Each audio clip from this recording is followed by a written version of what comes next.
Hello, this is Richard Outram, and welcome to the Prepare for Growth podcast series. Bite-sized wisdom for leadership and personal development. So thank you for taking time out to join me. I'm so grateful for this unique opportunity.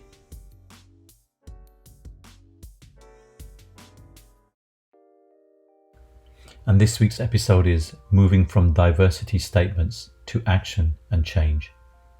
A few weeks ago, I was privileged to attend a special board meeting of a non-profit organization which was responding to the nationwide protests against racial injustice and police brutality in the wake of the tragic death of George Floyd, as well as the growing list of many other Black lives. The board invited Black employees to share their feelings in a safe environment and to offer potential solutions for improvement in diversity and racial equality in the workplace. As these courageous employees shared their personal experiences of racism, the session made for an unprecedented plea to understand, be heard, and for a cathartic release of a lifetime. I was so proud to represent an organization which was committed to be part of a momentous change in our generation. In the prior days, the executive team made a genuine attempt to send a timely, relevant, and compassionate organizational communication declaring its support for racial change. The memo draft progressed through a few iterations as various groups, including Black employees and a diversity and inclusion consultant, provided input. Authenticity, empathy, and action orientation were necessary themes that had to be felt in the words of the editorial group. This once-in-a-lifetime message was so important to them and needed to be right. Generations of emotionally distraught from racial discrimination needed to come through in each word of the final cut. The racially diverse group collectively owned the message, but an undeniable gap was evident between the authors as they made their way through the revisions. Fortunately, everyone involved understood that it was an authentic and collaborative effort to reflect the anti-racism values of the organization. At the board meeting, we discussed the need to move beyond the words of a diversity and inclusion program and to instill change through real action. I felt it was a meaningful step for everyone in the room to truly understand the pain that is inflicted by racial discrimination. I personally faced severe racial discrimination as a firstborn immigrant in England and growing up in the late 1960s and throughout the 1970s. Despite these painful personal experiences, even as a person of color, I had not fully understood the gravity of pain inflicted over centuries in the United States of slavery, segregation, and discrimination towards the African American population. So how can we bridge the gap in understanding and conflict between races? How does this type of conflict arise in the first place? Once we understand how conflict arises, we can move beyond the words of a prevalent corporate diversity and inclusion statement towards real action-orientated change. Conflict arises when we don't see others as people with their own hopes, needs, cares, and fears as real as our own. We consciously and unconsciously treat others as objects, perhaps as obstacles, or maybe vehicles to get things done, or perhaps even personal irrelevancies.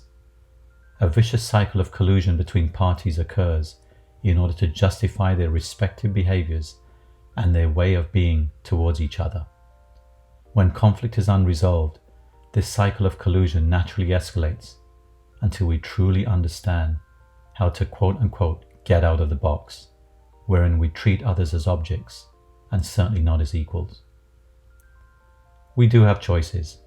We can see another as a person just like ourselves, or we justify the internal war within ourselves, where the other person becomes the object of blame in a conflict. In fact, our behaviors may be one thing, but our way of being may be completely different. In other words, what we can do can be out of good intention, but our way of being could still be in conflict with how we see others, in fact as objects. Herein perhaps lies the most deep-rooted issue that needs to be resolved in order to move from the words of a diversity statement to real change and racial equality. Self-justification is the natural defense mechanism when we treat others as objects. Self-justification can take several forms. In the classic book Anatomy of Peace by the Albingia Institute, how you see yourself, how you see others, your feelings, and your view of the world result in different forms of self-justification. We're all in one self-justification box or another. Seeing others, rather than seeing others as equals, we elevate ourselves above others or sink ourselves beneath others. The first step is to be self-aware of which self-justification box you are in. The I'm better than box. The emotional signs of this box are superiority, self-importance, being virtuous and right. In this box, they view others as inferior, incapable and wrong. They view the world as competitive and troubled. They often feel disdainful. In the I deserve box, the emotional signs of this box are feeling mistreated, victimized and underappreciated. In this box, they view others as mistaken and ungrateful. They view the world as unfair and unjust. They often feel resentful. In the I need to be seen box, the emotional signs of this box are a need to be well thought of by others. They view others as judgmental and threatening. They view the world as watching and judging. They often feel anxious. In the I'm worse than box, the emotional signs of this box are feeling not as good as others or feeling broken and deficient.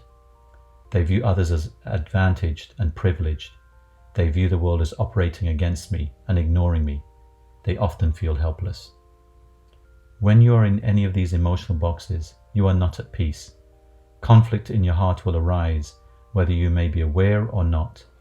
The legacies of generational racism culminated from such historical self-justifications and conflicts of the heart. Self-justifications and objectifying other people are woven so deep in the fabric of societies that it will take major transformations in national and global consciousness to unwind. So I asked the attendees at the meeting, where do we start if we want action that leads to lasting change in racial equality? The appropriate answers came back from the team, aligned with the Albingia Institute's influence pyramid, which is a strategic framework for helping. And I've certainly applied this to the racial issues we have today. Number 1, acknowledge the discrimination problem. Collectively and together commit to correct it. Number 2, teach and communicate about racial and cultural differences. Exchange ideas via one-on-one meetings and group and team exchanges. Number 3, carefully listen and learn from each other as equals. Stories are powerful mechanisms for learning. Number 4, build the relationship in the workplace first by seeking to understand and putting yourself in others' shoes. Number 5, build relationships with key influencers and change agents. Number 6, work tirelessly on an environment anchored on trust, authenticity and empathy. And number 7, get out of the self-justification box. In The Anatomy of Peace, the Albingia Institute cites an example of SWAT teams for major metropolitan police departments applied this influence framework for dramatic improvement in results within impacted communities. The example showed that the police force is far more effective by operationalizing the influence pyramid, and as such, communities responded much better when they were treated as people and not as objects. I would start with getting out of your own self-justification box. Self-introspect on how you may be causing the conflict with others through your own self-justifications. Don't carry conflict in your heart.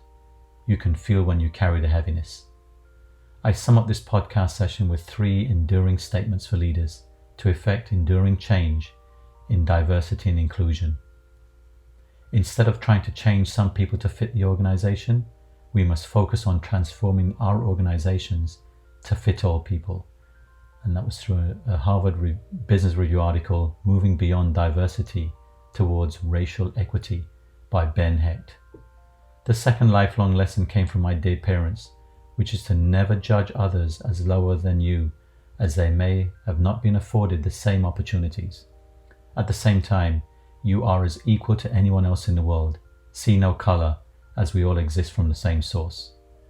And of course, the ultimate golden rule and universal moral principle in life, that you should treat others the same way you would like to be treated yourself. I hope that you found today's session valuable. If so, please follow me on Instagram at outram.richard and post your comments. Thank you again.